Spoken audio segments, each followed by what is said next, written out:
You are looking at Julian's pronunciation guide, where we look at how to pronounce better some of the most mispronounced words in the world, like this other curious word. But how do you say what you're looking for today?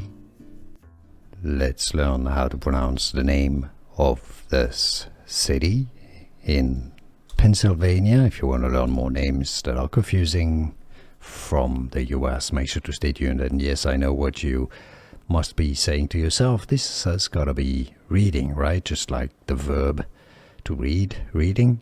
No, it's actually reading. Yes, for some reason the pronunciation here is Reading, Pennsylvania, or Reading, PA. Here are more videos on how to pronounce more confusing words and names too many mispronounced. Like this video if you found it useful. I appreciate your support. I'll see you soon, and thanks for watching.